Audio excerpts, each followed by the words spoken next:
Okay, good morning. Let's start off with update on the homicide from Friday. There was a press release sent off Friday night. An arrest was made. I'll give you what I have. We don't really have everything.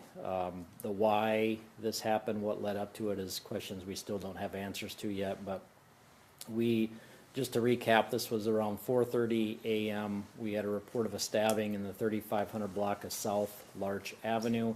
Officers arrived and found a 45-year-old man deceased with some stab wounds. We later located another person that we believe is the suspect in this case. He had an injury to his lower leg. He was taken to the hospital, received treatment, and then taken to the law enforcement center.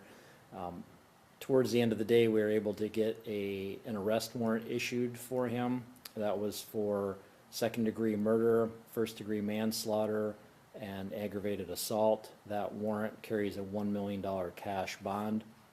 The suspect is Jordan, Jordan, Benedict, Benedict, Adams, Adams, and he's 35 from Sioux Falls. The victim is from Sioux Falls. I said he's 45. I'll spell his name Chitprasong.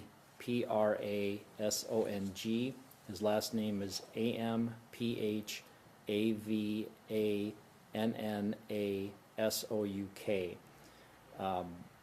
Probably the big question that we have is what happened, and we don't know that. We had several witnesses that saw the altercation taking place and identified the suspect in this case.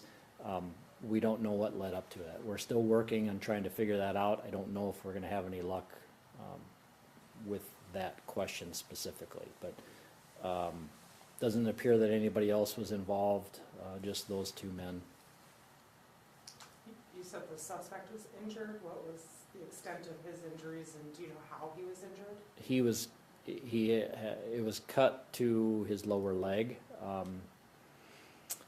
How he was injured, no, I don't know that we have that information. There's some speculation, but I don't know that we have an exact answer how he received that cut to his leg.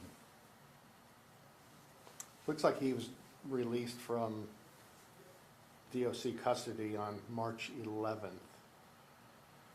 Is it kind of frustrating to see someone just let out and then bam, they're committing crimes again? Well, there's the best I can say is there's a process in place. So you can't keep everybody locked up forever. There's a process in place. Some people are released. It could be parole. It could be, they completed a portion of their sentence and they're released from that. People commit crimes. It happens. I mean, it'd be nice if people didn't commit crimes. It'd be nice if police didn't have a job to do, but the reality is we have a job to do. And when things like this happen, it's our job to investigate it, find out what happened, find out who's responsible. So we know that there's a lot of people that have been involved in the criminal justice system and most likely will continue. That really doesn't change our job. Our job is to find those that are responsible for committing that crime and then hold them accountable. And then once it gets to the courts and then certainly corrections, they have their own processes in place from there. Do the victim and suspect know each other, or do you guys know that? That I guess I don't know. I'll have to do some checking on that. I didn't see anything if they knew each other, but I don't know if that's clear yet or not, if we know that there was a connection between the two of them. Anything else on that? Okay. I got probably one big thing on the log, and that was one of the robberies. We had two robberies that happened. The first one was Sunday morning. This was around 9:45 a.m. and this was outside the Sunshine downtown, 500 block of South 2nd Avenue. We had, one thing I didn't get was the victim's age. Our victim is 50 years old. She had left the store and bought some groceries, was putting those groceries in the back of her car when the suspect came up and basically just started hitting her. She was hit several times in the head. He kind of made a comment that he was would shoot her, and so he threatened to shoot her, and he was trying to take her car. She was able to get free of him. She thought she had her keys, but somehow during that struggle, he ended up with the keys. So then he left with her car. She went back to the business and then called police. Within a short amount of time, we were able to track down the car, and then an officer found that car in the 600 block of South Edward Drive. So this is a relatively short time after that happened. There was a short foot pursuit, and then the suspect was caught. He was arrested for first-degree robbery, aggravated assault, DWI, theft of a motor vehicle, possession of a stolen vehicle, obstruction, resisting arrest, and then underage consumption. He is a 20-year-old from Sioux Falls. Do you want his name? Yes, please. Last is Leclaire, Leclaire. First is Peyton, Peyton. Middle is Lane, Lane. This is another one that we probably don't have an answer to why he was looking to do this, why he targeted her, but there was no connection between the victim and suspect. So I think this is a good illustration of the communication that happens with officers. So you have one officer that's taking this report, they radio out the stolen vehicle information. We have other officers that are paying attention, and one officer found that stolen vehicle.